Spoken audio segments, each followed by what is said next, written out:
Hey guys, Lytane here, and thank you so much for checking out this video, liking, subscribing, commenting, all of that stuff.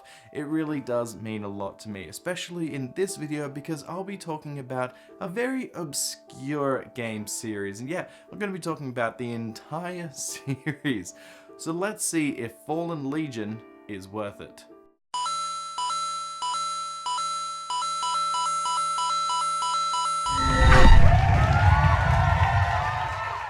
Fallen Legion was made by Yummy Yummy Tummy and released in 2017. It's a small-time game and there isn't a whole lot of information about it on the internet, so I'm going to impart as much as I know.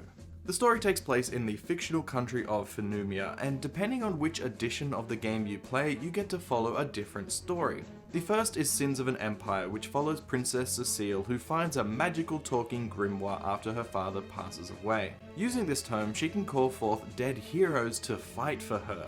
She does this in order to help restore a broken empire by getting rid of monsters and bringing together nobles on her way to winning the throne. But can you trust a talking book that's asking you to gather souls? I'm gonna say yes.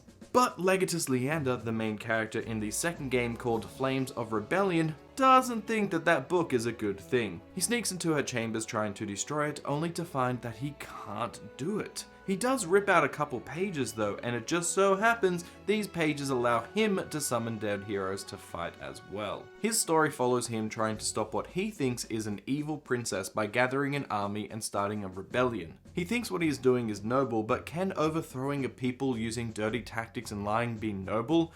I'm gonna say yes! And if you would like to experience both stories at the same time instead of having to play two different games, then you need to pick up Rise to Glory on the Switch, which has both campaigns built into one game. So technically I'll be talking about 3 different games here with Sins of an Empire, Flames of Rebellion, and Rise to Glory. And even though they are 3 different games, they are essentially the same thing. The major difference between all of these is the story, with 2 of the games having unique story and Rise to Glory just being a combination of those other 2. Because of this, all the gameplay and most of the things that I'll be talking about is shared across all 3 games, so if I'm saying something in a generic, general way, it covers all 3. The way that this game plays is that you'll be taking charge of either the princess or the legatus, and then you command a team of 3 heroes that you get to choose from. Each of them have their own strengths, weaknesses, and special abilities, so picking a team that synergizes well is important. Once chosen, each of your characters are then assigned to a button. Pressing that button causes them to attack, and the main hero can cast 3 different spells depending on which direction and button you use to cast them. While you might think this is simple and easy just to pick up and play, there's actually a lot more depth here than you would think. Each character has 3 AP above their head, and when you use one of the attacks, it goes down of course. So after 3 attacks, you have to wait until your hero recovers the AP. The last attack of those 3 is also like a little combo finisher, and if you press the attack button of another character in the right timing, then they will get to do a link attack, which is a special move to each character. So already we're starting to get a little bit of depth here with different combos and different finishes and different link attacks. At the bottom of this screen is the combo bar, which is another battle tactic that you'll have to look at. As you attack, your character gets put onto that bar, and whoever's in the last spot unleashes their special attack. You can also get bonuses added to the bar like a free attack or haste, so if you use a character and they go into that slot, they will gain that benefit. So you have to think about more things than just mashing buttons in each fight. One thing that you'll have to think about is blocking, and blocking is strange. One button causes anyone that's not currently attacking to block. Press it just before the attack hits and it's considered a perfect block where you get no damage, and you can even perform a link counter as well. This is essential if you want to win the game. If you do not learn how to perfect block and counter, you will lose. And it's so awkward and hard to learn, which makes the game much harder than it needs to be, but you can learn it and you can even master it. It's a good thing that the battle mechanics are complex because you'll be doing some fighting. Did I say some? I meant a lot. There are a lot of fights in this game. It's just absolutely ridiculous. And when you first pick up the game and you start doing these, there is so much happening on the screen that it might be a little bit overwhelming to you, because I know it was to me. Like, look at this screen. There are so many different things to look at. There is your health, these enemies, the combo bar, the special of each character, the links, the AP, your magic meter, enemy attacks, the perfect block chances, and positions. There's so much to look at. Well, that can be overwhelming. Something that isn't is the leveling system, because it's non-existent. You do not level up at all throughout the entire game. The stats of your heroes and your characters will be the same from the beginning to the end. Now, you can find gems as you finish each level. You will be awarded one, and they can give you certain buffs or debuffs and certain magical abilities and stuff like that in order to change up the gameplay a little bit. These are completely random, and it doesn't even matter what rank you get on the level. It's just completely random what you're going to get. And even though these will change a character's stats, they don't feel like they do too much, though there are some that are completely broken. So, you know, those ones are great if you do ever manage to RNG it, but aside from that, most of the time they just don't feel like they add very much. The way that this game handles difficulty then is just throwing more enemies at you, or certain harder enemies at you, and then they add more health to them, so it just takes longer for them to be taken down.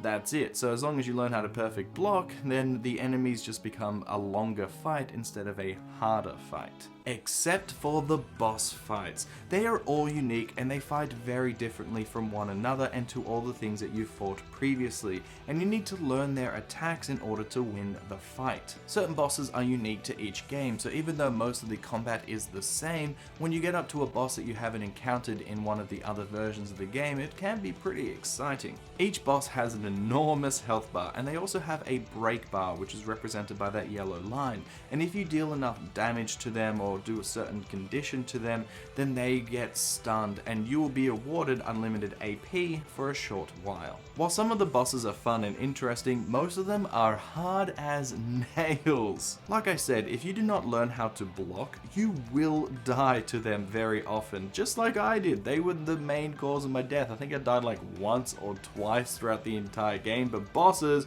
woo! So many deaths. The other main draw to the game that isn't the combat is the adventure part, because you'll be getting to make a whole bunch of choices. Most levels will have between 1 and 3 different choices that you can make, and these will impact the story, they will impact the levels you get to play, they will impact the rewards that you get. You might even get secret characters, secret special moves, secret items. There's just a plethora of stuff to get, all based on these decisions. Whilst your characters do not level up, they can evolve, which gives them different stats and different abilities, which is pretty cool. And they evolve depending on mostly what you've been doing in the game. If you're running around killing people and being a douche, then you're more likely to unlock the chaos side of these characters. If you're trying to be a good person and save people and hunt things, the family business, then you have a higher chance of getting the good side of these characters. As you can see from the game, the artwork is fairly nice. I like it. All of the characters look interesting, and the areas that you travel through look pretty good. It's all hand-drawn, but the animations are a little bit janky. It's not super fluid, and it feels like each limb on each character is kind of independent. And I hope you like janky running animations, because you'll get to see these characters run a lot. After every fight and every part of the mission, you will have to run between the events. It's really strange, and I think it's there just to hide a loading screen of some kind, but the thing is, it's really weird, and I wish it wasn't there. When a lot is happening on screen, for some reason the game slows down and the frame rate just drops so significantly, and it's really bad, and I don't understand why. The character models and the artwork is not terribly demanding. It's all like 2D hand-drawn pictures. The combat system, although complex, is not terribly deep or crazy, so I don't know why it just slows down.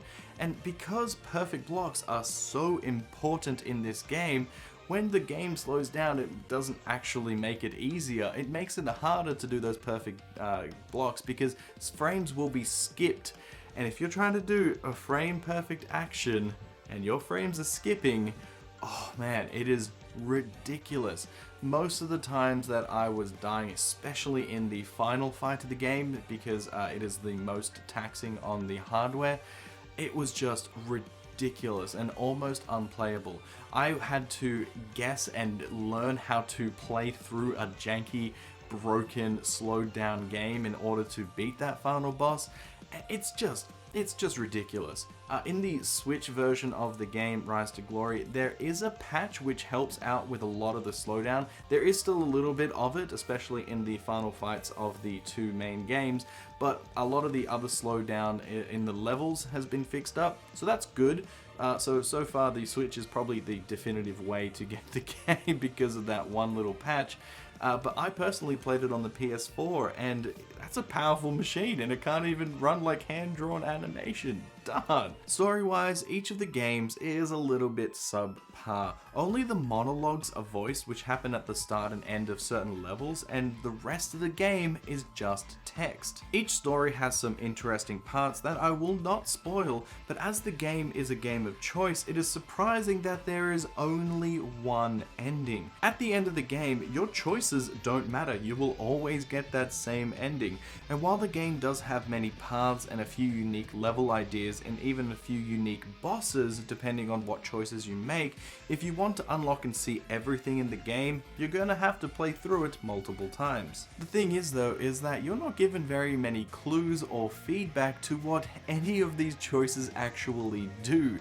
So on a repeat playthrough, you will have to have memorized all the choices that you've made before, and trust me, there is a lot of choices, so that's gonna be very difficult. And then you have to try and choose different things which will give you different choices. Now, some of the choices that you make near the beginning of the game will actually affect some of the stuff that you will unlock in the later part of the game. So if you make the wrong choices, then you will not be unlocking that, and you won't even know that you're missing out on it, because the clues in the game are also very sparse and very they don't give you enough to go on. Only the fact that there is an achievement list on the PlayStation 4 version was how I knew that I had not unlocked certain things. It's just so bad. They should have put a marker system in place saying that you've picked this choice before, or maybe that this choice led to this choice and led to that choice, something like that. And I can understand not it being there in the very first time you play through the game, but on repeat playthroughs, that would make the game much more interesting, because then you can see all the things that you've tried before and you can try out something new. I've said a few times that the combat has complexity to it, and I will stand by that, but at the same time, you can just get good at it. I picked the same 3 characters for nearly all of my playthroughs of the game because they worked well for me, and each game that you play will last about 8 hours depending on skill and depending on what some of your drops will be, because like I said, if you get some of those broken gems, then it will make the game a lot easier. Because I played through this game quite a few times, I got pretty good at the combat system, so I could just unfocus my eyes and keep watch on the bad guys in order to do those perfect blocks. I wasn't really even paying attention to what was going on. I memorized the button presses that I need to do the combos, and occasionally I would have to look over and see if a magic meter was ready to be used, but honestly, I just didn't really engage what was going on the screen.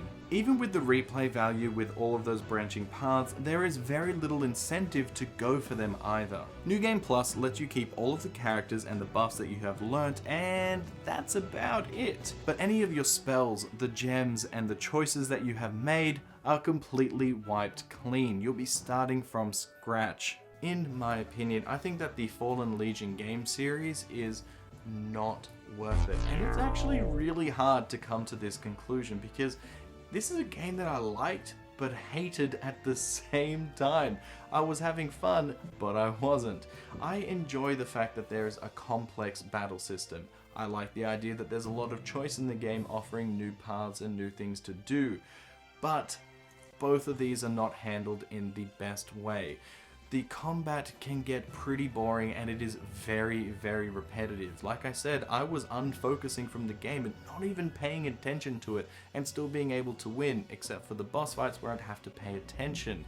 the choice system is broken because you have no idea what choices matter, you have no idea how any of these things connect in the game world, and there's no tracking system of this either, so on subsequent playthroughs you don't even remember what you've chosen unless you've written it down.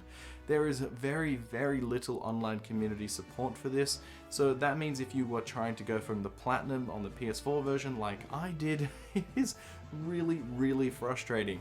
But I got that Platinum, and I am very proud of that. The first playthrough, maybe the second playthrough, I was enjoying it for the most part, except for the slowdown and the bosses, and gosh damn, the slowdown. Why was that even a thing? That doesn't make sense. But I said that the very first time I played through it was fun. I was enjoying it. I didn't know how I felt, but I kept wanting to play. And that's a good sign of a game, even if some of the things were not so great. But then as I played through him multiple times, I realized that no, this game has a lot of problems, and it's so many problems that could have been easily fixed. The other main thing is that this game is fairly expensive, with each of the two main games being 40 Australian dollars online, and the Rise to Glory, I think it's 70 or 80 dollars on the Switch. That's an incredibly high price for this game, and I don't think that is worth it. If this game was a lot cheaper, I would have an easier time recommending it, but as it's so expensive, I can't. If this game has interested you and you think that the combat system sounds fun or unique and you can find it for a cheap price, then I would say get it. It's a cool, unique game and you will probably get some enjoyment out of it. If you do not find it for cheap, don't even bother.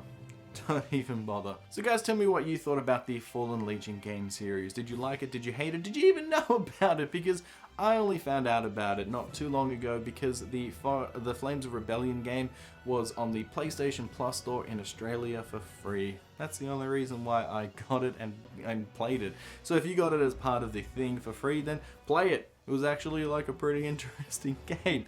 But do not try and platinum it. That is ridiculous. I do not recommend doing that. It took me like 5 playthroughs and each playthrough was like 8 hours long. So that's like 40 hours of gameplay for a platinum trophy. Just don't do it. That's not worth it either. But guys, tell me what you thought about it in the comments down below. Don't forget to like and subscribe, and I'll see you guys next time. Bye! I don't know how to say this word. I think it's Legatus. I'm just gonna say Legatus. Story with Flames of an Empire and Sins. Flames of Empire. Damn, I fused the words again. They are essentially the same thing. Flames of an Empire and Sins. Flames of an Empire again. I did it again.